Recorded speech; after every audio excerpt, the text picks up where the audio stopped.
సమూయేలు మొదటి అధ్యాయము 27వ వచనాన్ని మనం ధ్యానం చేసుకుందాం.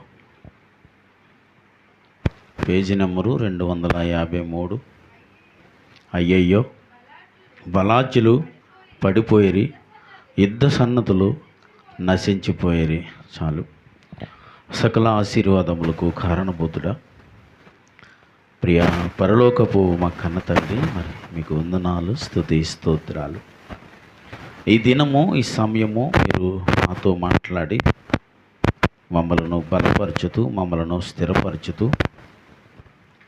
మీ నామమునకు మహిమకరముగా ఉండునట్లుగా ఇక్కడ ఎత్తబడుతున్న ఈ వాక్యమును నీరు అనే అంటుగట్టి ప్రతి హృదయంలో ఈ వాక్యము ఫలించినట్లు సహాయం చేయమని ప్రార్థిస్తూ మీ చేతులకి అప్పగిస్తూ ఉన్నాం. దయతో నింపు, కృపతో నింపండి. వ్యతిరేకతలు, అవిధేయతలు యేసునామములో లయపరచండి. ఇక్కడ కూర్చున్న ప్రతి ఒక్కరిలో వినుబుద్ధి చేయ ఆత్మను రిలీజ్ చేయమని ప్రార్థన చేస్తూ మమ్మల్ని మీ చేతులకే అప్పగిస్తున్నాను తండ్రి. ఆమేన్.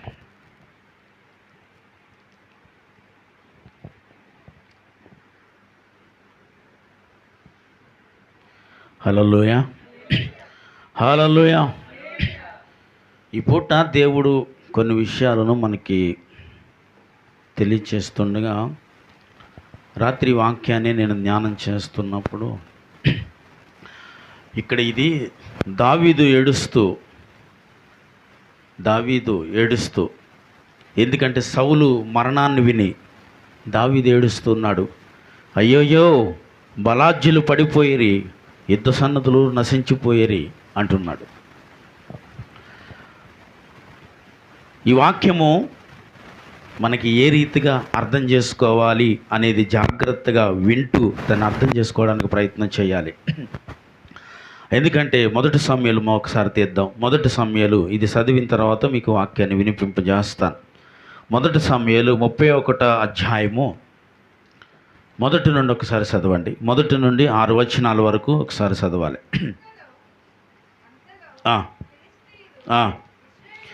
ఇశ్రాయేలులతో యుద్ధము చేయగా ఇశ్రాయేలీలు ఫిలిష్తీయుల ఎదుట నుండి పారిపోయిరి. రెండవ వచనం చదువు. ఇంకా అతని కుమారులను తరుముచ్చు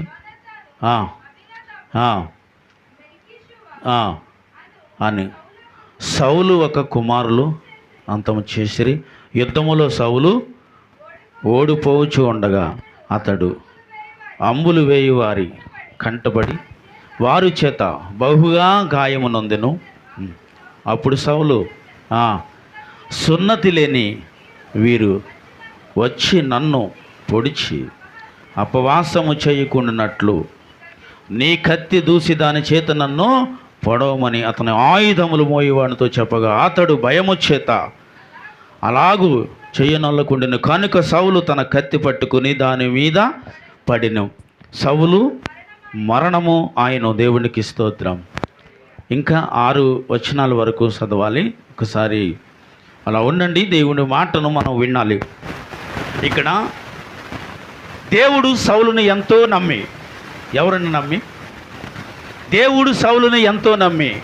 ఎందుకంటే మనకి ఈ విషయం బాగా తెలిసిన విషయం ఏంటంటే, ఇశ్రాయేలు ప్రజలందరూ ఒక దినం ఏడుస్తూ సమూయేలు దగ్గరికి వచ్చారు. ఎప్పుడు వచ్చారంటే, సౌలు కుమారులు, క్షమించాలి, సమూయేలు కుమారులు యథార్థత లేక, సమూయేలు కుమారులు ప్రవర్తన బాగోక, వారు మాకు న్యాయపతులుగా ఉండకూడదు అని సమూయేలు దగ్గరికి ఏడుస్తూ ఇశ్రాయేలు ప్రజలందరూ వచ్చినప్పుడు ఒక రాత్రంతా దేవుడి దగ్గర ఏడుస్తూ, ఎవరు? సమూయేలు రాత్రి అంతా దేవుడి దగ్గర ఏడుస్తూ ఉన్నప్పుడు దేవుడు ఏం మాట్లాడాడో మనందరికీ తెలుసు. సమూయేలుతో, సమూయేలు, ఎందుకు నువ్వు ఏడుస్తున్నావు? ఎందుకంటే ఇప్పుడు వరకు ఈ ప్రజల్ని పరిపాలించింది నేను, ఏలుబాటు చేసింది నేను, నడిపించింది నేను, వీళ్ళకి నాయకుడిగా నిలవబడింది నేను. బాబు, ఎందుకు ఇక్కడికి రండి, నాకు సాటిగా నిలబడితే ఏం కనపడితే ఎవరు లేరు కదా, మనమే కదా, రండి, ఇంకా ఇక్కడ కూర్చోండి అందుబాటులో. కొంత మాట్లాడడానికి బాగుంటుంది మన ఇద్దరికే. సమూయేలు దగ్గర ఏడుస్తున్నప్పుడు సమూయేలు దేవుడి దగ్గర ఏడుస్తున్నప్పుడు దేవుడు చెప్పిన మాట, ఈ ప్రజల్ని పరిపాలించిన వాడిని నేను, నాయకుడిగా నిలబడింది నేను, నడిపించింది నేను, కానీ ఇప్పుడు ఈ ప్రజలు విసర్జించింది నిన్ను కాదు, నన్నే విసర్జించారు అని సమూయేలుతో దేవుడు మాట్లాడిన తర్వాత వీరికి ఒక రాజు కావాలి అని వాళ్ళు తీర్మానంతో, వాళ్ళ నిర్ణయంతో వారు నా దగ్గరికి వచ్చారు కాబట్టి, సరే నువ్వు అన్నట్లుగా వారికి ఒక రాజుని నేను నియమించబోతున్నాను. ఆమేన్, హల్లెలూయా అని దేవుడు ఎంతో నమ్మకముతో సౌలు అనే ఒక యవ్వనస్తుని దేవుడు ఎన్నుకుని దేవుని పని చేయటానికి, దేవుని సేవ చేయటానికి, ఇశ్రాయేలు ప్రజలకి రాజుగా నిలవబడటానికి సౌలుతో దేవుడు మాట్లాడి సమూయేలు చేత సౌలుని అభిషేకము పొంది గొప్ప పరిచర్య, అంటే గొప్పగా ఆ ప్రజలందరినీ పరిపాలిస్తున్న సమయంలో సౌలులో ఒక అవిధేయత, ఒక వ్యతిరేకత తన జీవితాన్ని పాడు చేసేసిందని ఈ మాటలు మనకు తెలియజేస్తున్నాయి. ఎందుకంటే ఇది చాలా బాధాకరమైన విషయం అండి. ఎంతో గొప్ప సేవ చేసి, అంటే ఎంతో గొప్ప యుద్ధాలు చేసి ఎంతోమంది శత్రువులను జయించిన సౌలు చివరికి ఫిలిష్తీయులు వెంటాడి వారితో యుద్ధం చేస్తున్నప్పుడు వారిని ఏమీ చేయలేక వెనక్కి తిరిగి పారిపోతున్న సన్నివేశాన్ని మనం చూస్తూ ఉన్నాం. అంటే సౌలు మీద దేవుడికి ఒక నమ్మకం ఉంది. ఎందుకంటే ఇశ్రాయేలు ప్రజలకు రాజుగా సరైన వాడు అని ఎన్నుకుని ఇశ్రాయేలు ప్రజలకు రాజుగా పెడితే ఏమీ లేదు, తనలో చిన్న తప్పే. సౌలు పెద్ద తప్పేమి కూడా చేయలేదండి. సౌలు దేవుడి చేత విసర్జించబడటానికి పెద్ద కారణాలు ఏమి లేవు అక్కడ. సౌలు సైన్యము యుద్ధానికి బయలుదేరేటప్పుడు సమూయేలు సౌలు, ఎందుకంటే యుద్ధం చేసే ప్రజలందరూ సౌలుని విడిచిపెట్టి వెళ్ళిపోతున్నారు. ఎందుకంటే అమ్మో ఆ శత్రుని మనము జయించలేము కాబట్టి సమూయేలు రాలేదు. సమూయేలు వచ్చి ఈ బలి అర్పించకపోతే మనం యుద్ధానికి వెళ్ళలేము. ఒకవేళ యుద్ధానికి కాదని మనం వెళితే ఆ శత్రువు చేతులు మనం చచ్చిపోతాం అని సౌలు సైన్యములో నుంచి ఇశ్రాయేలు ప్రజలు ఒకరు పారిపోతూ ఉన్నప్పుడు సౌలుకు భయం వేసింది. సౌలు భయం పుట్టింది. పర్వాలేదులే, సమూయేలు రాకపోతే ఏమైంది, నేనే ఈ బలి అర్పించేస్తాను అని చేసిన ఒక్క చిన్న లోపం, ఒక్క చిన్న తప్పు, సమూయేలు ఆ బలి అర్పించిన తర్వాత సమూయేలు తన దగ్గరికి వస్తాడు. అప్పటికే సౌలు బలిని అర్పించేశాడు. యుద్ధానికి వెళ్ళిపోవటానికి సిద్ధమైపోయాడు. యుద్ధానికి వెళ్ళిపోవటానికి సిద్ధమైన సమయంలో సమూయేలు వచ్చాడు. చూడండి, మాట చదువుతాం.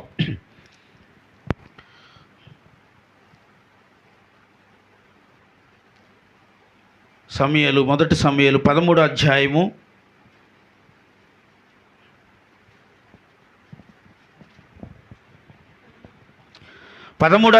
8 నుంచి 14 వచనాలు ఒకసారి జాగ్రత్తగా చదవాలి. మొదటి సమూయేలు కదా, 13వ అధ్యాయము 8 నుంచి చదవాలి. అతడు 7 దినములు ఆగి సమూయేలు గిల్గాలుకు రాకపోవుటకు జనులు తన యొద్ద నుండి చెదరపోవుటే చూసి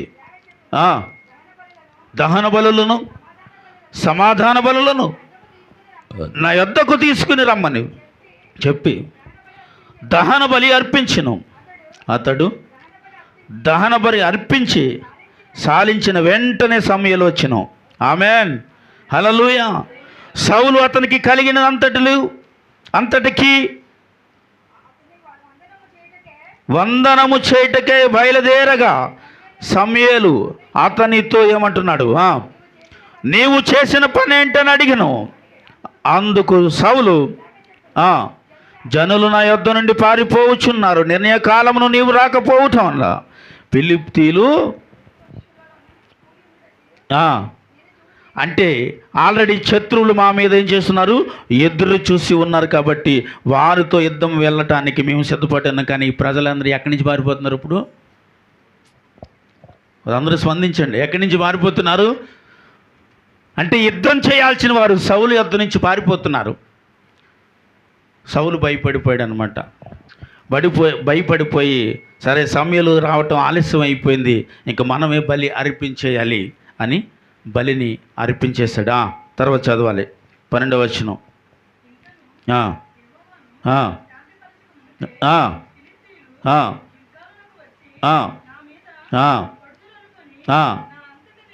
నా అంతట నేను దహన బలి అర్పించితినా, అందుకు సమూయేలు ఎట్లా నేను నీ దేవుడైన యెహోవా నీకు ఇచ్చిన ఆజ్ఞను గైకొనక నీవు అవివేకమై పని చేసేటవి, నీ రాజ్యము ఇశ్రాయేలు మీద సదాకాలము స్థిరపరచుటకు యెహోవా తలచి ఉండెను, అయితే నీ రాజ్యము నిలువదు. హల్లెలూయా, హల్లెలూయా. అమ్మో, ఎంత భయంకరమైన మాటను మాట్లాడుతున్నాడో చూసారా? అయ్యా, ఈ శత్రువునికి నేను జయించలేననుకుని నా దగ్గర ఉన్న సైన్యం అంతా వెళ్ళిపోయారని భయంతో నేనేం చేశాను? ఈ బలులు నేను అర్పించేశాను. కాబట్టి ఈ బలి నేను అర్పించినందుకు ఇప్పుడు దేవుడు పక్షమున ఎవరు నిలవబడ్డారు? ఇక్కడ సమూయేలు నిలవబడ్డాడు. సమూయేలు నిలవబడి ఏమంటున్నాడు? నీవు చేసిన అవివేకమైన పని. ఎందుకంటే తాను అభిషేకింపబడిన వాడు కాబట్టి తాను మాత్రము చేయాల్సిన పని వేరొకరు చేస్తే దేవుడు ఊరుకోలేదు. తాను చేయాల్సిన పని సమూయేలు చేయాల్సిన పని సమూయేలే చేయాలి. సమూయేలు చేయాల్సిన సమయానికి సమూయేలు కావాలని ఆలస్యముగా వెళ్ళాడు. స్తోత్రం చెప్పాలి. హల్లెలూయా. కావాలని తన ఆలస్యముగా వెళ్ళుట వలన తొందరపడి తన తీసుకున్న ఒకే ఒక్క నిర్ణయము, తన చేతిలో నుంచి దేవుడు తన రాజ్యాన్ని తీసేశాడు. హల్లెలూయా. దేవుడు తన చేతిలో నుంచి ఎంతో నమ్మకంగా ఇచ్చిన తన రాజ్యాన్ని తీసేశాడు. అందుకే సౌలు దేవుడి చేత విసర్జించబడినవాడు. ఆమేన్, హల్లెలూయా. సౌలు దేవుడి చేత విసర్జించి ఆ రాజ్యమును తీసి ఎవరికి ఇచ్చాడండి? ఇప్పుడు నాకు ఇచ్చాడని చూస్తున్నారు, కాదు, దావీదికి ఇచ్చాడు. స్తోత్రం చెప్పాలి. హల్లెలూయా. ఏమండి, తన రాజ్యమును చేతిలో నుంచి తీసి దావీదికి అప్పగించాడు. దావీదికి అప్పగించిన తర్వాత, దావీదిని అభిషేకింపబడిన తర్వాత, దావీదు తన జీవితంలో ఎన్ని ప్రమాదకరమైన పరిస్థితులు దావీదు ఎదుర్కొన్నాడో మనందరికీ తెలుసు.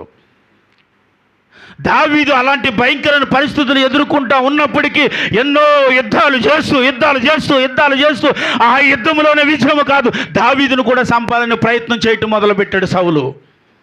ఎవరిని చంపాలని? దావీదును కూడా చంపాలి. ఎందుకంటే నా రాజ్యం ఎవరికి తీయబడింది? ఇప్పుడు దావీదుకి ఇచ్చేస్తున్నాడు కాబట్టి దావీదుని లేకుండా చేయాలి. నా సింహాసనమును దావీదు తీసుకుంటున్నాడు కాబట్టి దావీదుని లేకుండా చేయాలి. ఎందుకంటే సౌలు 1000 కొలిదైతే దావీదు 10,000 కొలిదని రాయబడి ఉందంట. అక్కడ ఆడవారందరూ, ఆ స్త్రీలు వాళ్ళందరూ కూడా జైలు కొడుతుంటే విషపు చూపులు దావీదు పట్ల సౌలు చూశాడని రాయబడి ఉంటుందండి. అయితే దేవుడి రాజ్యం అంటే దేవుడికి బాధ్యతలు దావీదికి అప్పగింపబడిన తర్వాత దావీది జీవితంలోకి శ్రమలు ప్రారంభమవుతూ మొదలు పెడతా ఉన్నాయి. హల్లెలూయా. దావీది జీవితంలో శ్రమలు మొదలు పెడతా ఉన్నాయి. దావీదు తన జీవితంలో అభిషేకింపబడినది మొదలుకొని రాజుగా నిర్ణయ కాలము వరకు కూడా దావీదు యుద్ధం చేస్తూనే ఉన్నాడు, ఆగకుండా పోరాడుతూనే ఉన్నాడు, ఆగకుండా. కానీ దావీది చేతికి సౌలు 3 సార్లు దొరికాడు. దొరికినప్పటికీ ఏం చేశాడండి? దావీదు విడిచిపెట్టేశాడు. ఒక దినము దావీదు ఒక వ్యక్తిని తీసుకుని సౌలును చూడటానికి వెళ్ళినప్పుడు, యుద్ధానికి వచ్చినప్పుడు వారందరూ నిద్రించి ఉన్న సమయంలో దావీదు వెళ్ళాడు. ఆ మాట చదవండి ఒకసారి. 26వ అధ్యాయం తీయండి. మొదటి సమయంలోనే 26, 8 నుంచి 11 వచనాలు ఒకసారి చదవండి.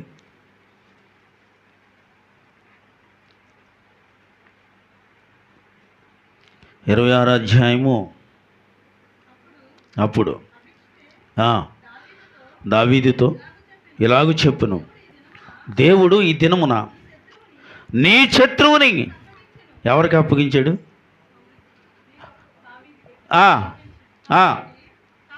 కాబట్టి నీ చిత్తమైతే నా ఈటుతో సరే ఒక పోటు పొడిసి నేను అతనిని భూమికి నాటివేద్దును, ఒక్క దెబ్బతోనే పరిష్కారము చేద్దుననగా దావీదు ఇలాగు చెప్పెను, నీవు అతన్ని చంపకూడదు, యెహోవా చేత అభిషేకము నొందినవాడు చంపి నిర్దోషగుట ఎవనికి సాధ్యమో, యెహోవా జీవముతోడు, యెహోవాయే అతనిని మొత్తుని. చాలు, ఇంకా ముందుకు వెళ్ళిన తర్వాత హల్లెలూయా.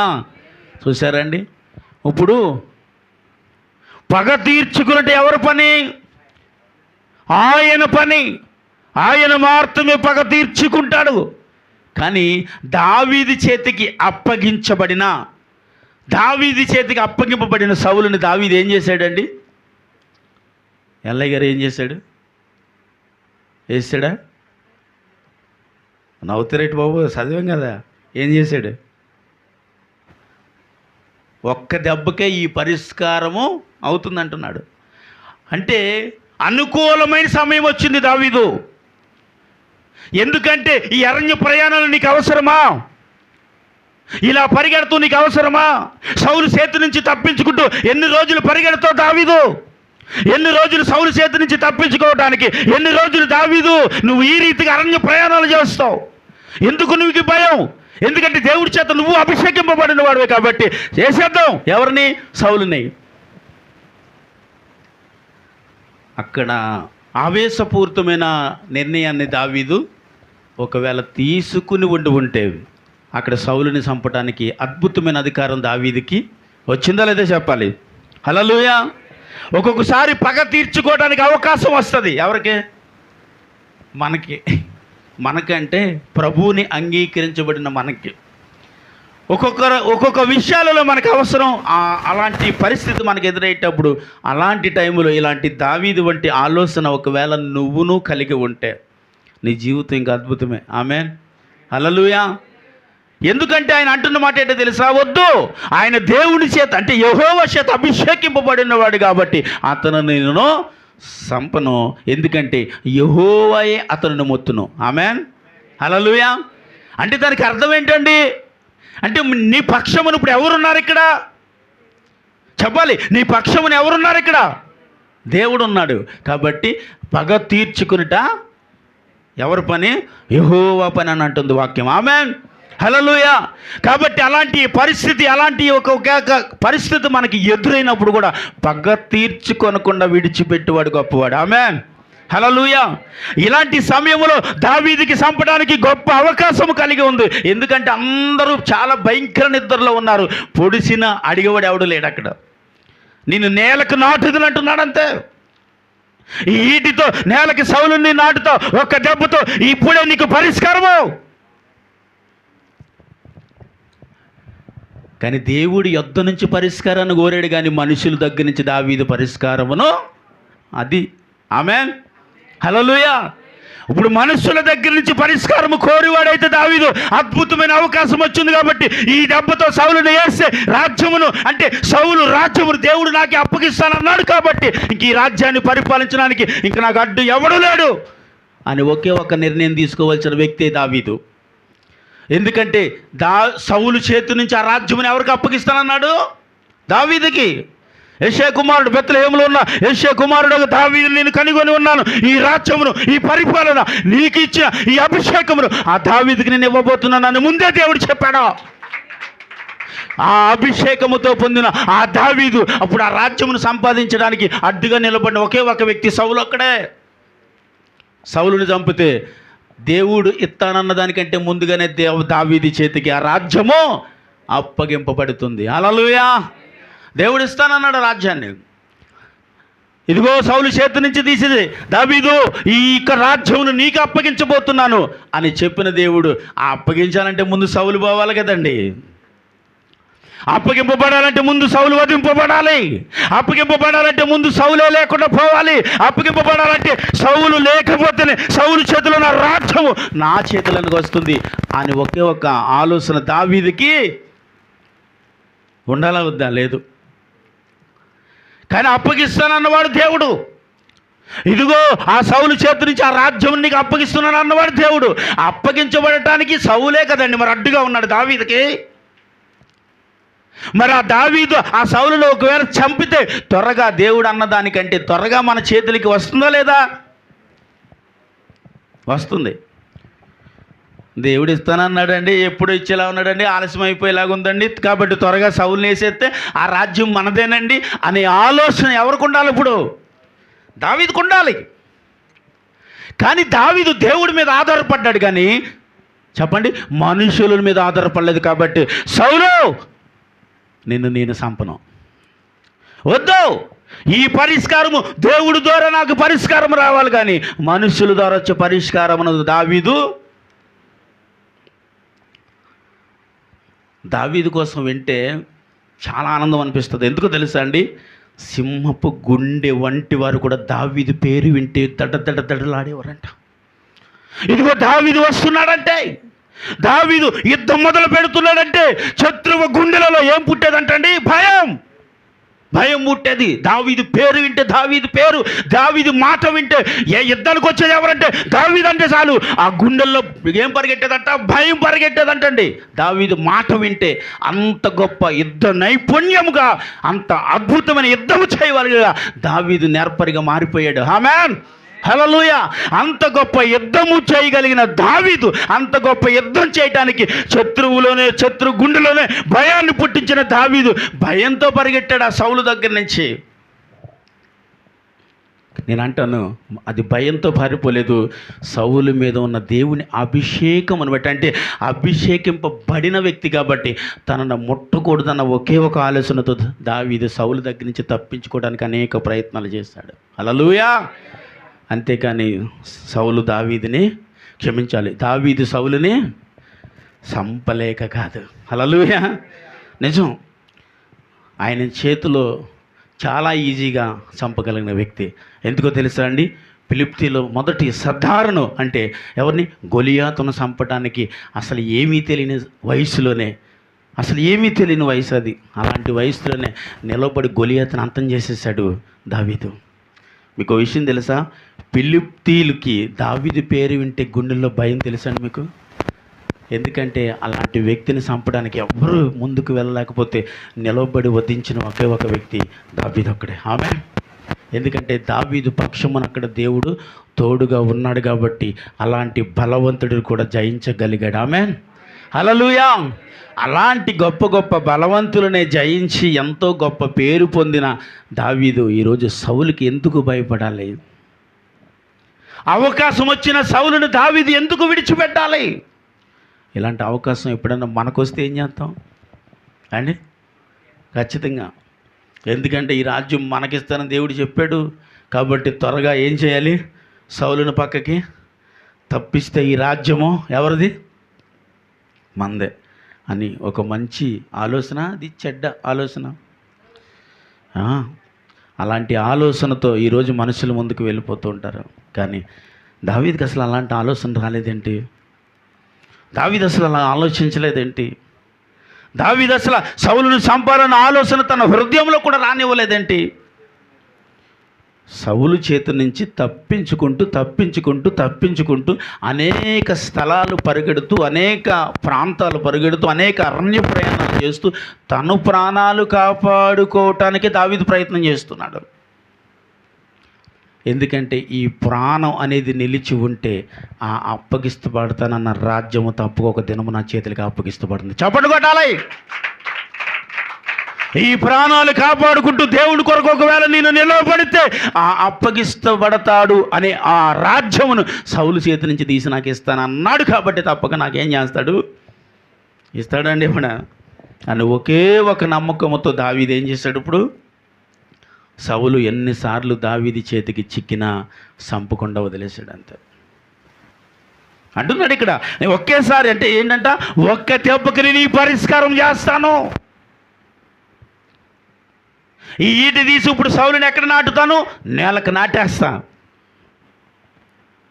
దావీదు నువ్వు ఒక్క మాట చెబితే చాలు. కానీ దావీదు అంగీకరించట్లేదు. అసలు దావీదు ఒక్క కనుసైగ చేసిన ఒక్క నోటి మాట ఓకే అని చెప్పిన చాలు, అప్పుడే ఆ క్షణమే సౌలు సరే దావీదు చేతి నుంచి సౌలు ఎలా తప్పించుకున్నాడు అనుకుందాం.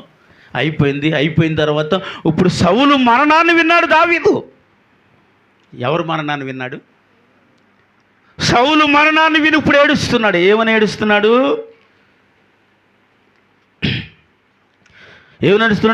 అయ్యయ్యో బలాజ్యులు పడిపోయిరి, యుద్ధ సన్నదులు నశించిపోయిరి. శత్రువు చనిపోతే ఎవడేడుస్తాడు? ఆడికి సరైన శాస్తి జరిగింది అంటావా? లేకపోతే నన్ను చంపడానికి ప్రయత్నం చేస్తాడా?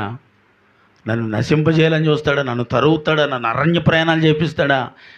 నన్ను చూస్తే శత్రువులకు భయం వేస్తే ఈయన చూసి నేను భయపడ్డాను ఇప్పటి వరకు, సరిగానే దేవుడు వీడిని మొత్తాడు అని ఆనందపడవలసిన దావీదు గుండెలు బాదుకుంటూ ఏడుస్తున్నాడు ఏంటండి?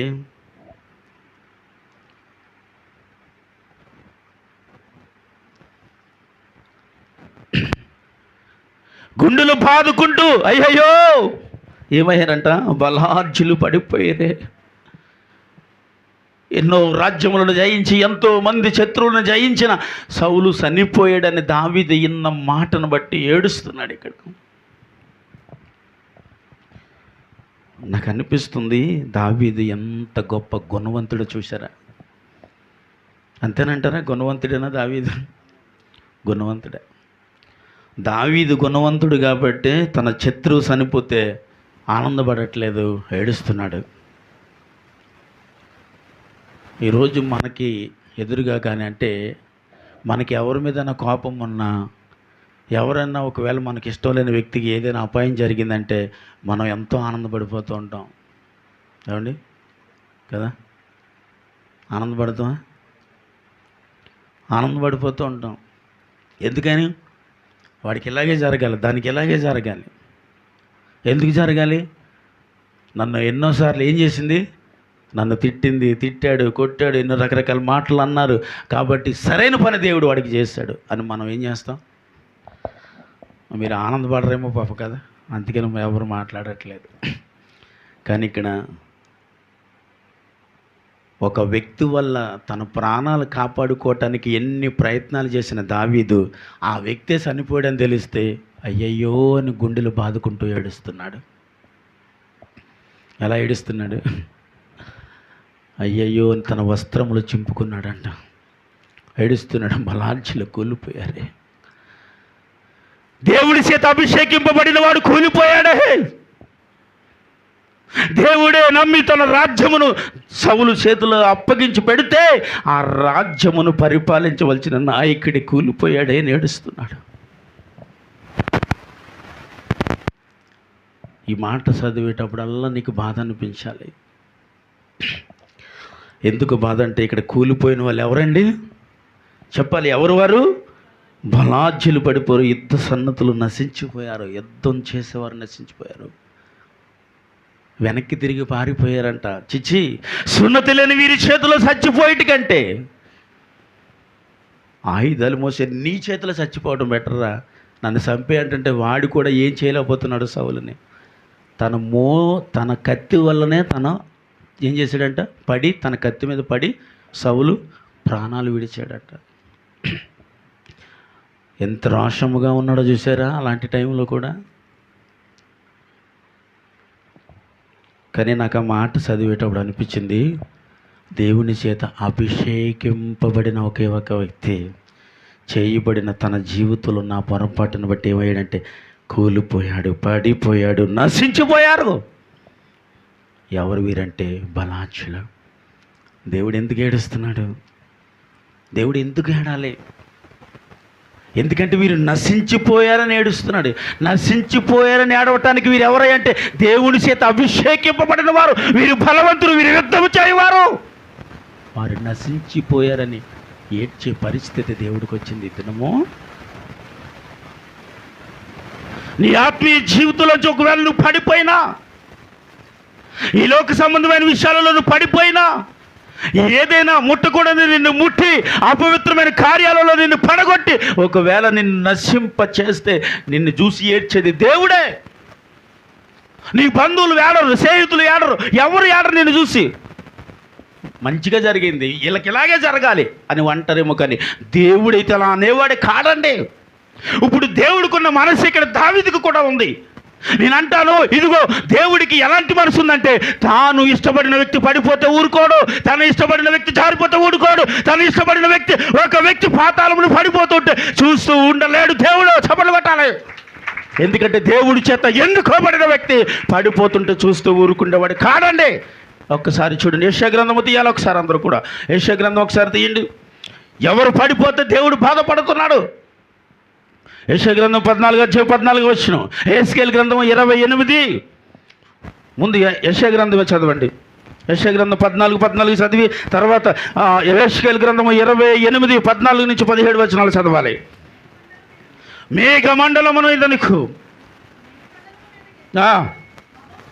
మహోన్నతినితో నన్ను సమానినిగా చేసుకుందనని నీ మనసులో అనుకుంటివి కదా. నీవు పాతాళమునకు, నరకములో ఎక్కడికి తోయబడ్డావు? ఒక మూలకు తోయబడి నిన్ను చూసేవారు నిన్ను చాలులేమ్మా. ఎక్కడి నుంచి తోయబడి ఎక్కడికి వెళ్ళిపోయాడండి? ఎవరి వ్యక్తి? దేవుడి చేత అభిషేకింపబడిన కరేబు. దేవుని చేత వాడబడవలసిన ఒక వ్యక్తి దేవునితో సమానుగా చేసుకున్నాడంట. తన సింహాసనం మందుని ఎక్కడ పెట్టుకున్నాడు? తీసుకెళ్ళి దేవుడు సింహాసనం దగ్గర పెట్టుకున్నాడు. ఎందుకంటే ఆయనకి నాకు పెద్ద తేడా లేదన్నాడంట. కానీ ఎక్కడికి దోయబడ్డాడు? నరకంలో ఒక మూలకు దోయబడ్డాడు దేవుడి చేత అభిషేకింపబడిన ఒక వ్యక్తి. ఇప్పుడు యెహెజ్కేలు తీయండి, 28 చదవండి.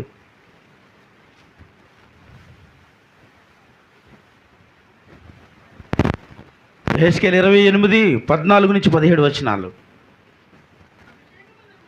అభిషేకము నొందిన కెరేబువై ఒక ఆశ్రయముగా నీవు ఉంటివి. అబ్బా ఉన్నానండి. కెరేబు దేవుడి చేత అభిషేకింపబడిన నీవు ఎలాగున్నావు తెలుసా? ఒక ఆశ్రయముగా ఉన్నావు. స్తోత్రం చెప్పాలి. హల్లెలూయా చెప్పండి. నీవే ఒక ఆశ్రయము. ఆమేన్. హల్లెలూయా. దేవుడి చేత అభిషేకింపబడిన వ్యక్తి కొరకు దేవుడు మాట్లాడి తెలుసా? నువ్వు ఒక ఆశ్రయముగా ఉన్నావు. ఆశ్రయముగా ఉన్న ఒక వ్యక్తి దేవుడి చేత నెట్టివేయబడ్డాడు. అంటే ఒక ఆశ్రయముగా ఉండటం ఏంటి? దేవుడు తనకి ఎన్ని అర్హతలు ఇచ్చాడో చూసారా? దేవుడు తనిచ్చిన అర్హతలు చూసారా? దేవుడు తనను అభిషేకించిన విధానమును చూసారా? దేవుడి చేత అభిషేకింపబడిన ఒక వ్యక్తి ఎక్కడున్నాడండి ఇప్పుడు? అక్కడ రాయబడిన మాట ఏంటి తెలుసా? నీవే ఒక ఆశ్రయముగా ఉన్నావు. ఆమేన్. ఎవరికి ఆశ్రయము? నీవే ఒక ఆశ్రయముగా ఉంటివి. అంటే నిన్ను నేను ఏం చేశాను తెలుసా? ఒక ఆశ్రయముగా చేశాను. కానీ నువ్వు ఎక్కడి నుంచి నెట్టివేయబడ్డావు? ఎక్కడికి నెట్టివేయ? పాతాళమున ఒక మూలకి నెట్టివేయబడ్డావు ఇప్పుడు. అంటే ఒక అభిషేకింపబడిన వ్యక్తో, లేకపోతే ఒక దేవుడి చేత ఎన్నుకోబడిన వ్యక్తో, దేవుడి కొరకు బ్రతుకుతానని తీర్మానం చేయబడిన ఒక వ్యక్తో, దేవుడిలోనే బ్రతుకుతానని బ్రతకాల్సిన ఒక వ్యక్తో అహంకారం పెట్టు, శరీరాసనం పెట్టు, నేత్రాసనం పెట్టు, దేనిని బట్టో ఒక మనిషి తన అవివేకమును ఒకవేళ చూపిస్తే దేవుడిని ఎదుట అభిషేకింపబడిన వ్యక్తి అని ఎవరైనా దేవుడిని నెట్టివేశాడు అనటానికి నిదర్శనమే ఇక్కడ కనిపిస్తున్న లూసిఫర్. ఇది ఎవరంటే దేవుడి చేత అభిషేకింపబడిన ఒక వ్యక్తి. మీకోటి తెలుసా? ఇది ఎలా ఉందంట? అనేకులకు ఆశ్రయముగా తయారు చేయబడిన ఒక అభిషేకింపబడిన వ్యక్తి. కానీ ఇక్కడ ఒక మూలకి నెట్టివేయబడిందన్న మాటను మనం వింటున్నాం.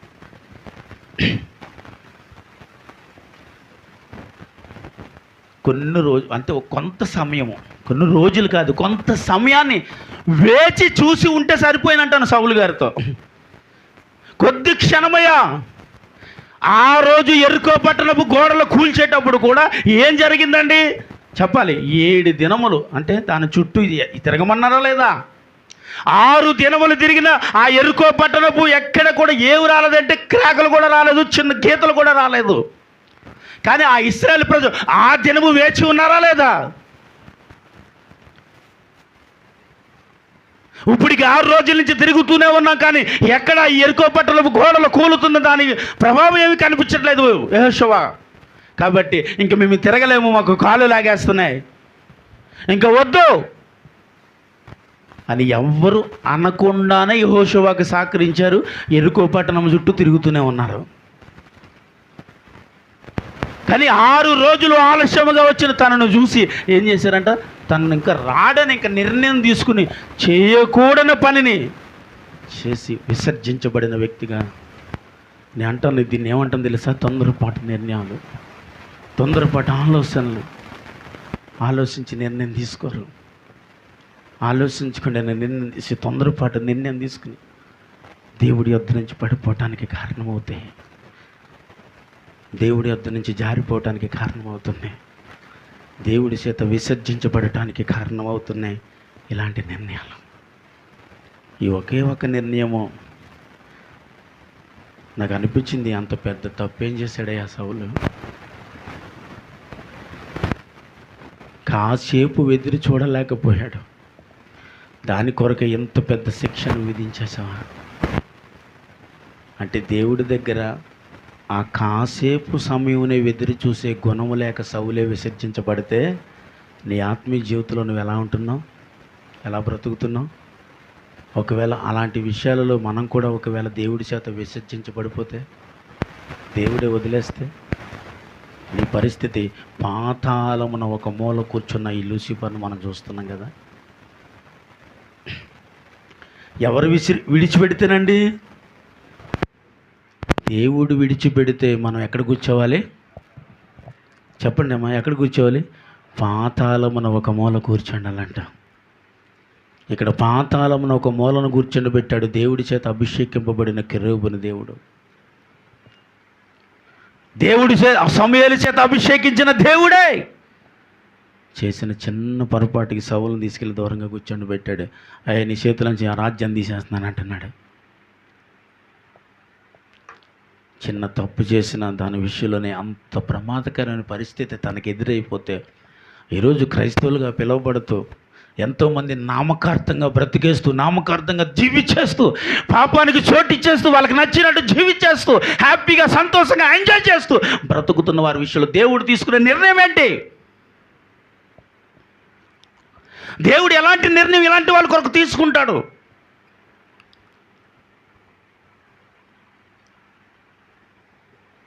ఒకవేళ భయంకర నిర్ణయం నీ కొరకు దేవుడు తీసుకుంటే ఏంటి? ఏముందండి వదిలేస్తాడంతే, ఏముందండి విడిచిపెట్టేస్తాడంతే. విడిచిపెట్టడం అక్కడ పాతాళంలో ఒక మూలకు నెట్టి వేస్తాడంట. ఎందుకంటే దేవుడు మనల్ని నమ్మి ఏం చేశాడండి? ఒక బాధ్యతనిచ్చాడు. నిన్ను నమ్మి ఒక బాధ్యతను అప్పగించాడు. సౌలు చాలా జాగ్రత్తగా, నువ్వు ఇశ్రాయేలు ప్రజలు, ఇప్పటి వరకు ఇశ్రాయేలు ప్రజలకి ఎవరు లేరు తెలిసి, ఇశ్రాయేలు ప్రజలకు మొట్టమొదటి రాజు ఎవరు? సౌలు. అప్పటి వరకు రాజు అంటే వారికి తెలియదు. కానీ రాజునిచ్చి ఈ రాజ్యాన్ని నీ చేతులకు అప్పగిస్తున్నాను, నా స్వాస్యముగా పిలువబడిన ఈ ప్రజలందరినీ నీ చేతులకు అప్పగిస్తున్నాను అన్నాడు. అప్పగిస్తున్నాను చేతులు పెడితే దాని పట్ల తను చూపిన ఒక చిన్న అశ్రద్ధ, చిన్న ఆలోచన ఆ రాజ్యాన్ని మళ్ళీ తీసేసుకున్నాడు. అందుకని అంటాను, దేవుడికి ఇవ్వటం తీసుకోవటం కూడా తెలుసు. హల్లెలూయా. కాబట్టి ఏం చేయబడ్డావు అంటే అభిషేకింపబడిన నీవు, అంటే దేవుడి చేత ఎన్నుకోబడిన నీవు, దేవుడి చేత ఏర్పరచబడిన నీవు ఆయన దగ్గర నమ్మకంగా మనం బ్రతకాలంతే. ఆమేన్. హల్లెలూయా. ఏం చేయాలండి? నమ్మకంగా అంటే మనకు అవకాశం వచ్చినప్పుడు కూడా అవకాశాన్ని వదలగలగాలి. ఆమె చెప్పాలి. ఆమేన్. అవకాశం వచ్చిందా? యోసేపుకి రాలేదా? వచ్చింది. అప్పుడు ఏం చేశాడు? అవకాశాన్ని విడిచిపెట్టేశాడు. ఏం చేశాడమ్మా? ఎల్లయ్య గారు ఏం చేశాడు? అవకాశాన్ని విడిచిపెట్టి ఏం చేశాడు? పారిపోయాడు.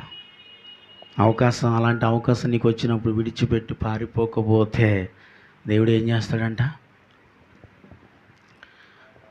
అలా పారిపోయాడు కాబట్టే తను చాలా గట్టిగా దేవుడు పట్టుకున్నాడు, ఐగుప్తుకి ప్రధాని చేశాడు. స్తోత్రం చెప్పాలి. హల్లెలూయా. అలా పట్టుకున్నాడు కాబట్టి ప్రధాని చేయబడ్డాడు. ఐగుప్తు దేశాన్ని గొప్పగా పరిపాలించిన గొప్ప నాయకుడు ఆయన ఒక్కడే. ఆమేన్. హల్లెలూయా.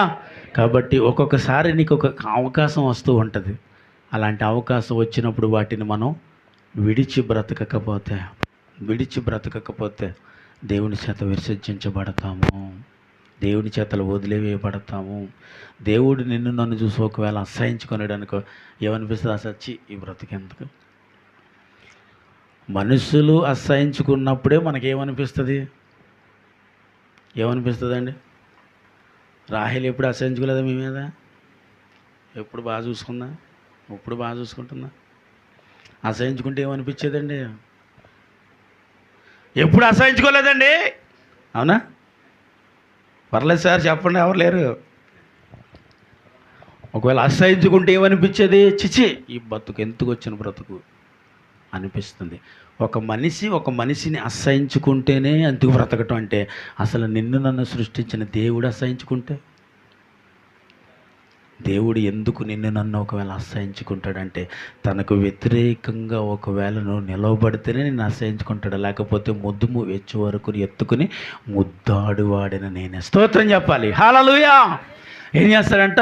ఎత్తుకునేవాడు, ముద్దాడువాడు ఎప్పుడయ్యా అంటే ఆయన ఇష్టపడినప్పుడు. ఆమెను చెప్పాలి. ఇప్పుడు దావీదుని దేవుడు ఇష్టపడ్డాడు కాబట్టి సౌలు చేతుల నుంచి ఆ రాజ్యాన్ని తీసి అప్పగించాడు మనకి. ఆమెన్, హల్లెలూయా. ఎందుకంటే దేవుడు ఎవరిని ఇష్టపడ్డాడండి? ఇప్పుడు ఎవరిని ఇష్టపడ్డాడు? ఇప్పుడు మిమ్మల్ని కాదా? మరి దావీదుని సౌలుని అంటారు ఏంటి? మీరు చెప్పాలి. దేవుడు ఎవరిని ఇష్టపడ్డారంటే నన్ను ఇష్టపడ్డాడయ్యా. ఆమెన్. ఒకవేళ దేవుడు నిన్ను ఇష్టపడ్డాడు కాబట్టి ఇక్కడ కూర్చోబెట్టాడు. ఆమెన్, హల్లెలూయా. లేకపోతే అరణ్య ప్రయాణము చెయ్యక నీవు ఏలుపుట నీవు బ్రతుకుట నీకు తప్పదు. లోకములో బ్రతుకుట నీకు తప్పదు. దేవుడు ఇష్టపడ్డాడు కాబట్టి ఆ పరిస్థితుల్లోని తీసుకొచ్చి ఇక్కడ కూర్చోబెట్టాడు అంతే. ఆమెన్, హల్లెలూయా. ఎక్కడి నుంచి తీసుకొచ్చి కూర్చోబెట్టాడు? నచ్చినట్టు బ్రతికే స్థలం నుంచి తీసుకొచ్చాడు. నీకు నచ్చినట్టు బ్రతుకుతున్న పరిస్థితులను తీసుకొచ్చాడు. నీకు నచ్చినట్టుగా దీవించేస్తున్న ఆ జీవితంలోంచి దేవుడు తీసుకొచ్చాడు. నీ ఎలా కావాలితే ఎలా బ్రతికేస్తున్నా ఆ స్థలంలోంచి దేవుడు తీసుకొచ్చాడు. ఆయనకి నచ్చిన స్థలంలో కూర్చుండబెట్టాడు. ఆమెన్, హల్లెలూయా. ఆయనకి నచ్చిన స్థలంలో కూర్చుండబెట్టాడు. ఆయనకి నచ్చినట్టుగా బ్రతకటానికి, ఆయనకి నచ్చినట్టుగా జీవించడానికి, ఆయన నచ్చినట్టుగా ఆయన పని చేయడానికి కూర్చుండబెట్టాడు. స్తోత్రం అని చెప్పాలి ఇప్పుడు. హల్లెలూయా. ఎందుకంటే ఆయన నిన్ను ఇష్టపడ్డాడు కాబట్టి. ఆమెన్ చెప్పాలి. ఆయన నిన్నేం చేశాడు?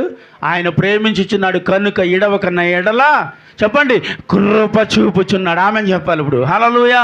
ఎందుకంటే ఆయన ప్రేమిస్తున్నాడు కాబట్టి ఆయన ఈ విడవక నీ ఎడల ఏం చూపుతున్నాడు? కృపను చూపిస్తూ ఉన్నాడు. ఆమెన్, హల్లెలూయా. ఆయన ప్రేమించి వాడి పట్ల ఏముంది ఇప్పుడు? ఆయన విసర్జించి వారి పట్ల ఏముంది ఇప్పుడు? ప్రేమించి వారి పట్ల కృప చూపించాడు. ప్రేమ లేని వారి పట్లను విసర్జించి రాజ్యాన్ని తీసిపెట్టాడు పక్కన. హల్లెలూయా. మనమేమంటామంటే ఏంటండి, దేవుడు పక్షపాతి, దేవుడు అన్యాయస్తుడు, దేవుడు ఏంటండి ఒక్కొక్కరిని ఒక్కో రకంగా చూస్తాడు. లేదండి, దేవుడు అందరూ సమానముగా చూసేవాడు. ఆమెను చెప్పాలి. ఎందుకంటే యేసుక్రీస్తు ప్రభు అందరికీ ప్రభు అని అంటాడు పేతురు గారు. ఆమెన్, హల్లెలూయా. పేతురు గారు ఏమన్నారండి? అందరికీ ప్రభు ఆయన. ఎందుకంటే ఆయన పక్షపాతి కాదు, ఆయన అన్యాయము చేయవాడు కాదు.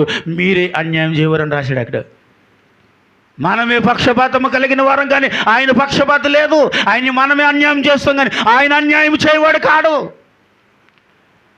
మరి ఎందుకండి విసర్జించాడంటే దేవుడి మాట వినలేదని. తండ్రి మాట వినలేనప్పుడు తల్లి ఏమంటుందండి కొడుకుని, కూతుర్ని ఏమంటుంది? చీన కడుపుని చెడబుట్టు, ఎందుకు నీ బ్రతుకు, ఎందుకు ఇలాంటి బ్రతుకుతున్నా, చచ్చిపో. ఏ తల్లి అని ఎలాగంటది నా? ఎందుకంటే నువ్వు బ్రతికి ఉండి ఏ ఉద్దేశరా, ఎందుకురా నా కడుపుని పుట్టావు అని తల్లి ఏడుస్తుంటది. అయ్యో ఉపయోగం లేని పుట్టికేంట్రా, అయ్యో ఎందుకు పుట్టావురా నా కడుపుని అని ఒక తల్లి ఎప్పుడు ఏడుస్తుందో తెలుసా అండి? బిడ్డ ప్రవర్తన తల్లికి నచ్చలేనప్పుడు, బిడ్డ సరిగ్గా బ్రతకలేనప్పుడు, బిడ్డ సరిగ్గా జీవించలేనప్పుడు ఆ తల్లి అంటుంది, ఈ కడుపు మంట ఏంట్రా నాకని ఏడుస్తుంది. ఈ భూమి మీద ఉన్న ఒక తల్లి ఏడిస్తే, ఈ భూమి మీద ఉన్న ఒక తండ్రి ఏడిస్తే, పరమ తండ్రి నిన్ను నన్ను కని సృష్టించిన ఈ సృష్టికర్తే ఏడిస్తే పరిస్థితి ఏంటంటే నీ కొరకు నా కొరకు.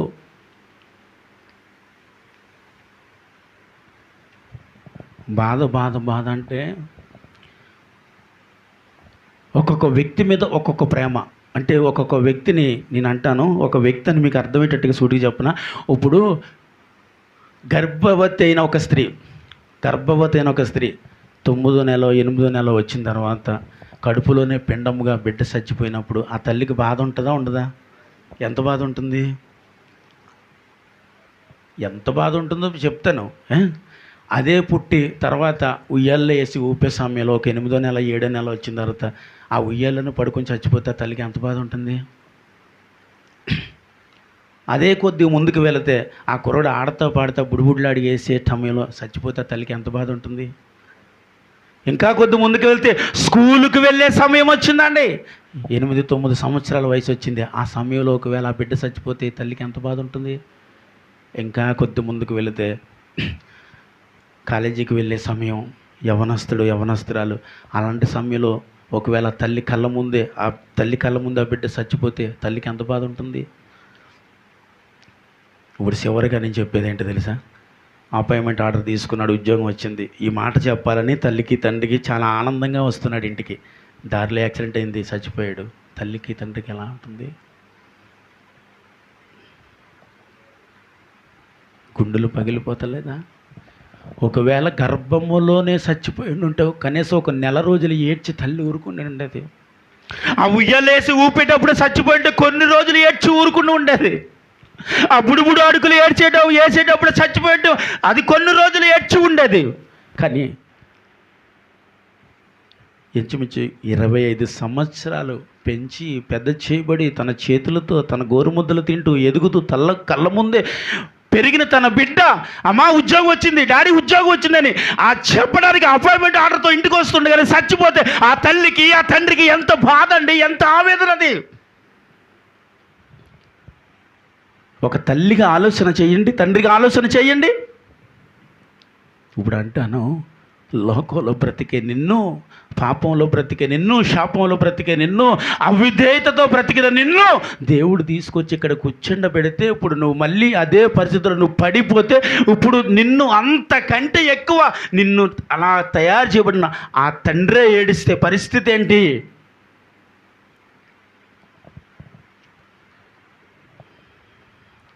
ఇప్పుడు ఆ పరలోకపు తండ్రి ఏడుస్తుంటే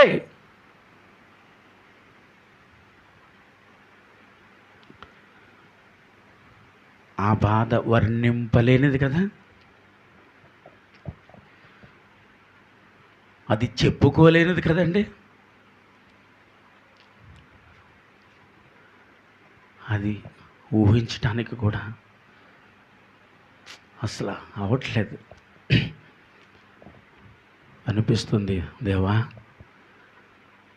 ఒకవేళ అలాంటి పరిస్థితిలో మేము ఎదురైతే ఏం చేయాలి? అప్పుడు ఆయన ఏడుస్తూ ఆకాశమా ఆలకించి భూమి సెవి ఎక్కు అన్నాడంట.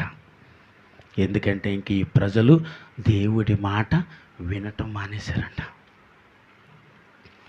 విన్నంతకాలము ఆయన సన్నిధిలో కూర్చుండబెట్టి ఆ సమయంలో ఆ వయసులో చనిపోయిన బిడ్డను చూసి తల్లి ఏడుస్తున్నట్లు, తండ్రి ఏడుస్తున్నట్లు నిన్ను నన్ను తయారు చేసిన దేవుడు మనల్ని చూసి ఏడ్చే పరిస్థితి ఎప్పుడు రాకూడదు. నీ ఆత్మీయ జీవితంలో రాకూడదు. ఒకవేళ అలా ఎప్పుడైనా అనిపిస్తే ఈ పూట ఇప్పుడు నిన్ను నీవే సరిచేసుకో. ఈ పూట మిమ్మల్ని మీరు సరి చేసుకోవాలి. ఇంకా దేవుడు వాక్యముతో, బ్రహ్మా నువ్వు విసర్జించబడితే నేను బ్రతకలేను, నువ్వు విసర్జించబడితే నేను జీవించలేను, నువ్వు విసర్జిస్తే నా బ్రతుకు చెప్పండి ఇంకా బ్రతికి ఉన్న వ్యర్థమయ్యా, బ్రతకటం నా వల్ల కాదు. ఎందుకంటే దేవుని సహాయం లేకపోయినా, దేవుని ఆదరణ లేకపోయినా, ముఖ్యంగా నేను అంటాను ఆయన కృప లేకపోయినా మనం బ్రతకలేం, బ్రతికినా వ్యర్థం. కానీ ఆయన కృప నీకు తోడుగా ఉండాలి, కృపతోనే ఉండాలి. ఉండగలిగినప్పుడు సింహపు గుండె వంటి వాళ్ళు కూడా దావీదుని చూసి భయపడ్డారు. ఆమె చెప్పాలి అంటే ఎలాంటి శత్రువైనా నిన్ను చూసి నీకు భయపడాలి. భయపడతాం అంటే కదండి, ఆత్మ సంబంధమైన ఒక వ్యక్తిని చూసి లోక సంబంధమైన ఒక వ్యక్తి భయపడాలి. భయపడతారు తప్పకుండా. ఎందుకంటే ఆత్మ సంబంధమైన వ్యక్తి మీద ఉండేది దేవుని అభిషేకం. ఆమె హల్లెలూయా చెప్పండి. ఆత్మ సంబంధమైన వ్యక్తి మీద ఉన్నదేంటి? దేవుని అభిషేకము. లోక సంబంధమైన వ్యక్తి మీద ఉన్నది లోక సంబంధమైన ఆత్మది. దాన్ని చూసి ఎవడు భయపడ్డు. ఆత్మ సంబంధమైన వ్యక్తిగా ఒకవేళ నువ్వు ఉంటే, దేవుని అభిషేకము నీ మీద ఉంటే, ఆ రోజు సిసేరా గుర్రమును దిగి పారిపోయినట్లుగా ఉంటుంది. ఆమె చెప్పాలి ఆమెన్. ఆ రోజు యుద్ధానికి వెళుతున్న దెబోరాను చూసి ఏం చేసిందంట, ఇనపరథములు ఎన్ని వేల వినపరథముల మీద కూర్చున్న సిసేరా కూడా ఏం చేశాడంట, గుండెల్లో ఒక భయం కలిగిందంటండి. ఎందుకని ఆ వెళ్ళే వ్యక్తి మీద దేవుని అభిషేకం ఉందండి. ఆ రాజు ఏమన్నాడంటే, అమ్మా దెబోరా, నీవు రాకుండా ఆ యుద్ధానికి నేను పోలేను, ఒకవేళ వెళ్ళినా ఆ యుద్ధంలో నేను జయించలేను అన్న ఒక మాటకు ఆమె ముందు నడుస్తుంది. దెబోరా నడుస్తున్న దాన్ని చూసి అప్పటి వరకు సైన్యాన్ని బలపరుచుకుని ఎలాంటి వాడు వచ్చినా పర్లేదు యుద్ధం మనదే అని కూర్చున్న సిసేరా దెబోరాను చూడగానే ఏం గుట్టిందంట గుండెల్లో, యెహోవా పేరేపిస్తున్నాడంటే ఏమని తెలుసా, వారిని నువ్వు జయించలేవు, వారి ఎదుట నువ్వు నిలవలేవు. ఒకే ఒక ప్రేరణతో ఆ రథం దిగి పారిపోవడం మొదలుపెట్టాడు. స్తోత్రం చెప్పాలి హల్లెలూయా. అందుకే లోక సంబంధమైన వ్యక్తి ఎవరు ఎదుట నిలవబడలేరు. వరలచ్చమ్మ, ఎవరు ఎదుట నిలవబడలేరు చెప్పాలి.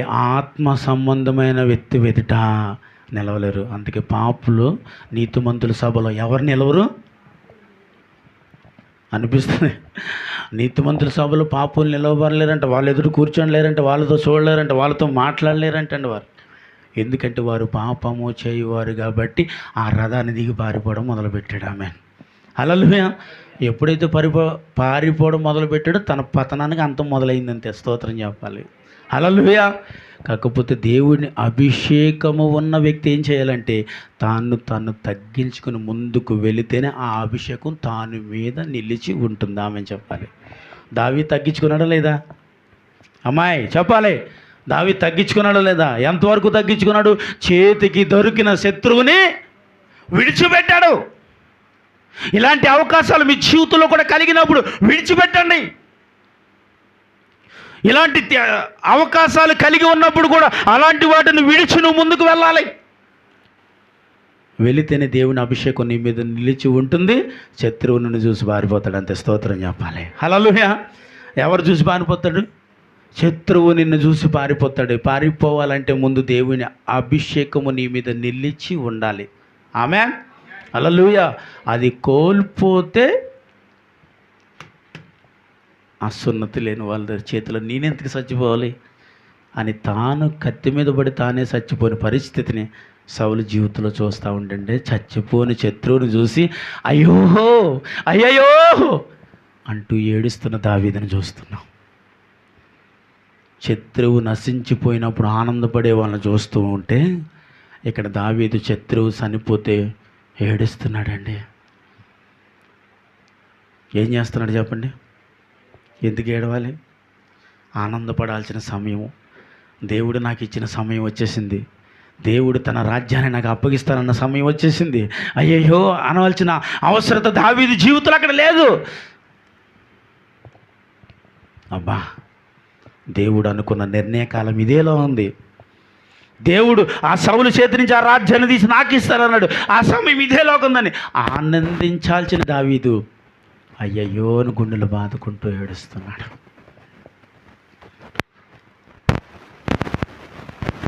అప్పుడు అనిపిస్తూ ఉంటుంది, అయ్యా దేవుని అభిషేకం ఉన్న ఒక వ్యక్తిని ఎలాంటి వాడు ముట్టడని అనిపించింది. ఇప్పుడు ఆమె దేవుని అభిషేకంతో నింపబడిన వ్యక్తి దేవుడు తప్ప ఇంకెవరు ముట్టలేరు. ఆమె హల్లెలూయా. దేవుని అభిషేకించబడిన వ్యక్తిని ముడితే దేవుడు తప్ప ఎవరి వల్ల కాదు. ఆమె చెప్పాలి ఆమేన్ హల్లెలూయా. అభిషేకింపబడిన ముట్టాల్సిన దేవుడు అక్కడే. కాబట్టి మనుషులు ఏమీ చేయలేరు. కాబట్టి ఈ మనుషుల ఎదుట ఈ ఉన్న ప్రతి పాపంలో, తప్పులో, పొరపాటులో తాను కాపాడుకొని తన ముందుకు వెళితే తన జీవితం, తన ఆత్మీయత ఎలా ఉంటుంది చెప్పాలి. ఎలా ఉంటుంది చెప్పవేమి? నా వైపు చూస్తుంటే అమ్మాయి చెప్ప ఎలా ఉంటుంది? సింహపు గుండువారు కూడా చూసి భయపడతారని చెప్పాలి. తింగర మొహం హల్లెలూయా. సింహపు గుండె లాంటి శత్రువు కూడా నిన్ను చూసి భయపడాలి. భయపడాలంటే మనము దేన్ని చూసి భయపడతాం? మొన్న ఎవరు ఒకరు చెప్పారు కదా, గడ్డం చూసి జుట్టు చూసి కండలు చూసి బలాన్ని చూసి భయపడతారు. నీ ముఖం అదేం కాదు. అలాంటి ఏమున్నా పెద్ద ఇంత జుట్టు పెంచేసి కండలు పెంచేసేసి ఇలా ఉంటే భయపడుతున్నాను. నీ ముఖం ఏం భయపడు. అలాగ ఉన్న వాళ్ళందరూ కుప్పకూలిపోయారు. దేవుని ఎదుటి తాను తగ్గించుకుని బ్రతికిన వారు మాత్రమే దేవుడు ఏం చేశాడు, శత్రు చూసి భయపడి పారిపోయాడు. దావీదు పెద్ద పర్సనాలిటీ, పెద్ద ఎత్తేం కాదు. దావీదు లేకపోతే పెద్ద పర్సనాలిటీ, పెద్ద హైటు లేకపోతే పెద్ద భయంకరమైన వ్యక్తి ఏం కాదండి. కానీ దావీదు మీద ఉన్నది ఎవరు చూస్తున్నారంటే శత్రువు చూస్తున్నాడు. అది ఏంటంటే నేను అంటాను, అది దేవుని అభిషేకం. ఆమెను చెప్పాలి హల్లెలూయా. అది దేవుని అభిషేకము. అది చూసిన వారికి భయం పుడుతూ ఉంది. అయ్యో దావీదు యుద్ధానికి వస్తున్నాడట, ఎవరికి వారు వెళ్ళిపోండి అని శత్రువు కూడా పారిపోవాల్సిన పరిస్థితి దావీదు జీవితంలో ఉండాలని సోదరు చెప్పాలి. ఇప్పుడు నిన్ను చూసి ప్రతి ఒక్కరు భయపడాలంటే దేవుని అభిషేకము నీ మీద బలముగా పని చేయాలి. పని చేసే శత్రువు నిన్ను చూసి పారిపోతాడు బిడ్డ. ఆమెను చెప్పాలి హల్లెలూయా. పారిపోవడానికి నీ దగ్గర కండలో బలగాన్ని చూసి మనుషులు పారిపోరనుకుంటే ఒకవేళ అది అర్థం, అది సమయం కాదు. నేను అంటాను, నిన్ను చూసి పారిపోవాలంటే ముందు దేవుని అభిషేకం నీ మీద నిలిచి ఉండాలి. చపలు కొట్టాలా హల్లెలూయా. ఒకవేళ అలా నిలిచి ఉంటేనే ఎలాంటి యుద్ధమునైనా నువ్వు జయించగలవు. అక్కడ దావీదు జయించిన శత్రువు ఎలాంటి వాడండి, ఎలాంటి వాడైనా జయించగలిగిన అభిషేకము దావీదు మీద నిలిచి ఉన్నదే. ఆమెన్. ఈరోజు ఈ లోక సంబంధమైన ప్రతి విషయాన్ని నువ్వు జయించాలంటే అలాంటి అభిషేకము నీ మీద ఉండగలిగినప్పుడే వాటిని నువ్వు జయించగలవు. ఒకవేళ అలాంటి అభిషేకం ఒకవేళ కోల్పోతున్నావా, ఇప్పుడే దేవుణ్ణి అడగగలిగితే ఆ అభిషేకం నీకు రిలీజ్ చేయబోతున్నాడు. అభిషేకం రిలీజ్ చేస్తున్నప్పుడు దేవుడి కార్యాన్ని నువ్వు పొందుకుంటామని చెప్పాలి. ఆమె హల్లెలూయా. అందరూ మోకరించండి, ఒకసారి అందరూ మోకరించండి. ప్రభా నీ అభిషేకం నా మీద రిలీజ్ చేయి, అభిషేకం రిలీజ్ చేయమని అడుగుతాం దేవుణ్ణి. హల్లెలూయా హల్లెలూయా. Glory glory glory hallelujah. పరిశుద్ధాత్మ దేవుని మన మధ్యకి ఆహ్వానిద్దాం. దేవుని అభిషేకమును మన మీద రిలీజ్ చేసుకుంటాం. ప్రభా నీ ఆత్మ నా మీద దిగి రావాలయ్యా, అభిషేకం నాకు కావాలి ప్రభు అని అడుగుదాం. అందరూ అడగండి, అభిషేకమా అభిషేకమా ఆత్మాభిషేకమా అని అడుగుతూ అందరూ హృదయపూర్వకంగా ఆరాధన చేద్దాం. ఇన్న వాక్యమును బట్టి నీ అభిషేకం నా మీద లేకపోతే నేను ఉండలేను, నీ అభిషేకం నా మీద లేకపోతే నేను జీవించలేనయ్యా అంటూ అందరూ హృదయపూర్వకంగా ఆరాధన చేద్దాం. ఆత్మస్వరూపుడా నా యేసయ్యా, నీ ఆత్మతో నన్ను నింపుమా. ఆత్మస్వరూపుడా నా యేసయ్యా, నీ ఆత్మతో నన్ను నింపుమా. నీ ఆత్మశక్తిని నాకు సగుమా, నీ ఆత్మశక్తిని నాకు సగుమా. పరిశుద్ధాత్మ దేవుడా నీ శక్తితో నింపుమా. పరిశుద్ధాత్మ దేవుడా నీ అగ్నిని పంపుమా. పరిశుద్ధాత్మ దేవుడా నీ శక్తితో నింపుమా. పరిశుద్ధాత్మ దేవుడా నీ అగ్నిని పంపుమా. పరిశుద్ధాత్మ దేవుడా నా పెదవులు కాల్చుమా. పరిశుద్ధాత్మ దేవుడా నా పెదవులు కాల్చుమా. పరిశుద్ధాత్మ దేవుడా పరిశుద్ధత నీయుమా. పరిశుద్ధాత్మ దేవుడా పరిశుద్ధత నీయుమా. ఆత్మస్వరూపుడా నా యేసయ్యా, నీ ఆత్మతో నన్ను నింపుమా. ఆత్మస్వరూపుడా నా యేసయ్యా, నీ ఆత్మతో నన్ను నింపుమా. మండుచున్న పొదలో అగ్నివై భక్తుడు మోషేతో మాట్లాడిన దేవా. మండుచున్న పొదలో అగ్నివై భక్తుడు మోషేతో మాట్లాడిన దేవా. నాతో మాట్లాడవా, నన్ను నడిపించవా. నాతో మాట్లాడవా, నన్ను నడిపించవా. పరిశుద్ధాత్మ దేవుడా నీ శక్తితో నింపుమా పరిశుద్ధాత్మ దేవుడా నీ అగ్నిని పంపుమా పరిశుద్ధాత్మ దేవుడా నీ శక్తితో నింపుమా పరిశుద్ధాత్మ దేవుడా నీ అగ్నిని పంపుమా పరిశుద్ధాత్మ దేవుడా నా పెదవులు కాల్చుమా పరిశుద్ధాత్మ దేవుడా నా పెదవులు కాల్చుమా పరిశుద్ధాత్మ దేవుడా పరిశుద్ధత నీయుమా పరిశుద్ధాత్మ దేవుడా నీయుమా పరిశుద్ధాత్మ దేవుడా నీ శక్తితో నింపుమా పరిశుద్ధాత్మ దేవుడా నీ అగ్నిని పంపుమా పరిశుద్ధాత్మ దేవుడా నీ శక్తితో నింపుమా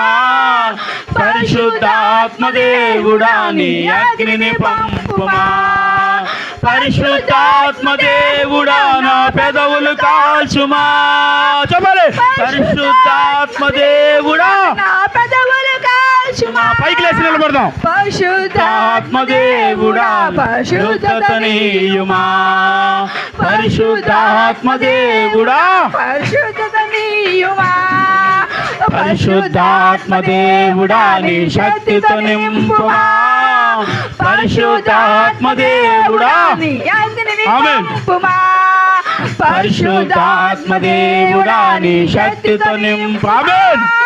పరిశుద్ధాత్మ దేవుడా నీ అగ్నిని పంపుమా పరిశుద్ధాత్మ దేవుడా నా పెదవులు కాల్చుమా పరిశుద్ధాత్మ దేవుడా పెదవులు కాల్చుమా పరిశుద్ధాత్మ దేవుడా పరిశుద్ధత నీయుమా పరిశుద్ధాత్మ దేవుడా పరిశుద్ధత నీయుమా పరిశుద్ధాత్మ దేవుడా నీ శక్తితో నింపుమా పరిశుద్ధాత్మ దేవుడా నీ అగ్నిని పంపుమా పరిశుద్ధాత్మ దేవుడా నీ శక్తితో నింపుమా చెప్పాలి పరిశుద్ధాత్మ దేవుడా విగ్రహం అగ్నిని పంపుమా పరిశుద్ధాత్మ దేవుడా నీ శక్తితో నింపుమా పరిశుద్ధాత్మ దేవుడా నీ అగ్నిని పంపుమా పరిశుద్ధాత్మ దేవుడా నీ శక్తితో నింపుమా పరిశుద్ధాత్మ దేవుడా నీ అగ్నిని పంపుమా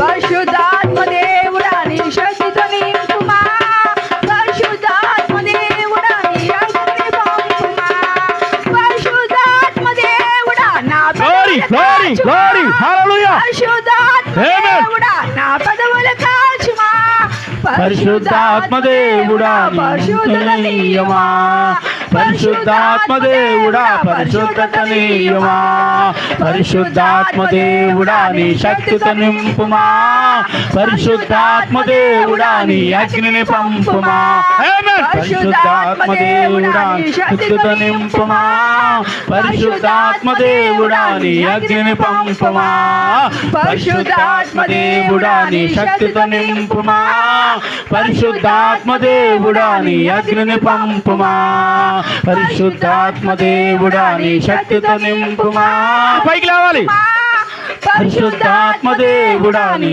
అగ్నిని పంపుమా గ్లోరీ అందరూ బిగ్గరగా పరిశుద్ధాత్మ దేవుడా నీ శక్తితో నింపుమా పరిశుద్ధాత్మ దేవుడా నీ అగ్నిని పంపుమా పరిశుద్ధాత్మ దేవుడా నీ శక్తితో నింపుమా పరిశుద్ధాత్మ దేవుడా నీ అగ్నిని పంపుమా పరిశుద్ధాత్మ దేవుడా నీ శక్తితో నింపుమా పరిశుద్ధాత్మ దేవుడా నీ అగ్నిని పంపుమా గ్లోరీ గ్లోరీ గ్లోరీ గ్లోరీ హల్లెలూయా హల్లెలూయా హల్లెలూయా హల్లెలూయా పరిశుద్ధాత్మ దేవా స్తోత్రం పరిశుద్ధాత్మ దేవా బలమైన ఆరాధన అందరూ చేయాలి ఇప్పుడే దేవుని ఆత్మ మీ మీదకి రావాలి పరిశుద్ధాత్మ దేవుడా నీ శక్తిని పంపుమా పరిశుద్ధాత్మ దేవుడా నీ అగ్నిని పంపుమా గ్లోరీ గ్లోరీ గ్లోరీ గ్లోరీ హల్లెలూయా దేవుడా నీ శక్తితో నింపుమా పరిశుద్ధాత్మ దేవుడా నీ అగ్నిని పంపుమా పరిశుద్ధాత్మ దేవుడా నీ శక్తితో నింపుమా పరిశుద్ధాత్మ దేవుడా నీ అగ్నిని పంపుమా పరిశుద్ధాత్మ దేవుడా నీ శక్తితో నింపుమా పరిశుద్ధాత్మ దేవుడా నీ అగ్నిని పంపుమా పరిశుద్ధాత్మ దేవుడా నీ శక్తితో నింపుమా పరిశుద్ధాత్మ యేసయ్యా నీకే స్తోత్రం నాయనా సర్వాధికారి నీకు స్తోత్రం నీ ఆత్మ నా మీద ఉంచయ్యా నీ సన్నిధి నా మీద ఉంచు ప్రభువా నాతో మాట్లాడయ్యా నాతో మాట్లాడేసు నా చెరడేసు నాతో మాట్లాడు అని ఒక గుడ్డి వాడి ప్రార్థన యేసుక్రీస్తు ప్రభు నడి రోడ్డు మీద ఆపేసింది glory glory glory glory glory hallelujah పరిశుద్ధాత్మ దేవుడా నీ అగ్నిని పంపుమా పరిశుద్ధాత్మ